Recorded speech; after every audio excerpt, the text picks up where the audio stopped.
اچھا نماز کی اہمیت کو سمجھو، اور احکام جو ہے نا شریعت کے وہ زمین پر جبریل امین لے کر آئے، حج، روزہ، زکوٰۃ، بہت سارے احکام وہ آسمان سے جبریل امین آتے تھے، مگر نماز کی اہمیت سمجھو کہ نبی پاک کو عرش پر اور اس کے بھی آگے بلا کر یہ تحفہ دیا گیا، یہ تحفہ وہاں دیا گیا تاکہ اندازہ ہو کہ اس کی اہمیت کیا ہے۔ مگر جب میرے آقا واپس آ رہے ہیں تو حضرت موسیٰ علیہ السلام سے ملاقات ہوگی کہ اے محمد صلی اللہ علیہ وسلم رب کی بارگاہ سے کیا لائے ہو؟ پیارے آقا فرماتے ہیں کہ مجھے 50 نمازیں میری امت پر فرض کی گئی ہیں۔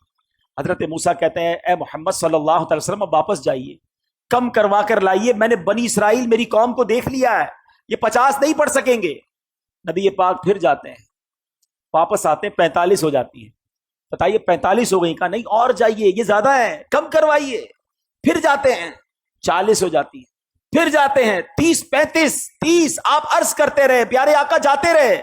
یہ تھوڑا سا رک جاتا ہوں، ایک اور بات اس میں سیکھنے والی ہے کہ نبی پاک کی رسائی کیسی تھی، جب چاہتے چلے جاتے تھے، یہ ایک بار جانا نہیں ہوا، کسرے دنا تک کس کی رسائی، جاتے یہ ہیں آتے یہ ہیں پھر جاتے یہ ہیں آتے یہ ہیں۔ یہ کیسا کنیکشن تھا، یہ کیسی اجازت تھی۔ اچھا ایک اور عشق والی بات علماء کہتے ہیں کہ حضرت موسیٰ نے ہمارا تو بھلا کیا ہی کیا، اپنا بھی ایک بھلا کیا تھا۔ کوہ طور پر دیکھنا چاہتے تھے نا، نہیں دیکھ پائے نا۔ آج بھی کچھ عشاق پتہ ہے جو مدینے سے آتا ہے نا اس کی آنکھوں کا دیدار کرتے ہیں کہ ہم نے مدینہ نہیں دیکھا، ان آنکھوں نے مدینہ دیکھا ہے، ان آنکھوں کو چوم لوں۔ حضرت موسیٰ پیارے آقا کی ان آنکھوں کو دیکھنا چاہ رہے ہیں۔ حضور ذرا پھر دیکھ کر آئیے، میں پھر آنکھیں دیکھ لوں، آپ پھر اللہ کی بارگاہ میں جائیے، میں پھر آپ کی آنکھیں دیکھوں۔ بار بار نبی پاک جا رہے ہیں، آخر 5 ہو گئیں۔ حضرت موسیٰ نے تو وہاں بھی کہا تھا حضور اس کو بھی کم کروا کے لائیے۔ نبی پاک فرماتے ہیں مجھے حیا آتی اللہ کی بارگاہ سے، مگر وہاں سے ارشاد کیا ہوا؟ حدیث پاک ہے کہ جب 50 سے 5 کر دی گئیں تو آواز دی گئی اے محبوب ہماری بات نہیں بدلتی، آپ علیہ الصلوۃ والسلام کے لیے ان 5 کے بدلے میں 50 کا ثواب ہے۔ اے مسلمانوں یہ تحفہ معراج کی رات ملا ہے۔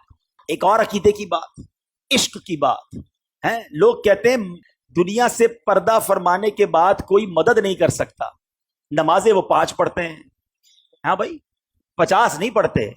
یہ مدد کس نے کی تھی؟ یہ مشورہ کس نے دیا تھا؟ حضرت موسیٰ علیہ السلام نے، وہ تو پردہ فرما چکے تھے۔ تو اگر مدد مانگنا غیر اللہ سے اور وہ بھی دنیا سے چلا گیا غلط ہے تو پھر ان لوگوں کو تو 50 پڑھنی چاہیے۔ ہم تو مانتے ہیں بھائی کہ اللہ والے دنیا سے جانے کے بعد بھی مدد فرماتے ہیں۔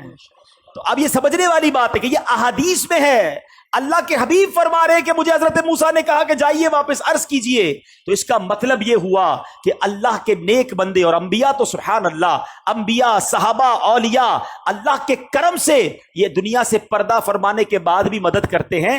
یہ یقیناً ہمارا عقیدہ ہے کہ جتنے یہ جو بزرگان دین ہیں یہ مرنے کے بعد جو بھی ہیلپ کرتے ہیں یہ اللہ کی عطا سے کرتے ہیں، یہ ہمیشہ یاد رکھیے۔ بِإِذْنِ اللہ، اللہ انہیں یہ پاور دیتا ہے اور وہ رب کی عطا سے کسی کی مدد کرتے ہیں۔ ہر نبی، ہر ولی، ہر صحابی وہ محتاج ہے رب کا، رب کسی کا محتاج نہیں ہے۔ تو اگر یہ عقیدہ ہے تو اس میں کوئی پرابلم نہیں ہے اور اس میں کنفیوز ہونے کی بھی ضرورت نہیں ہے۔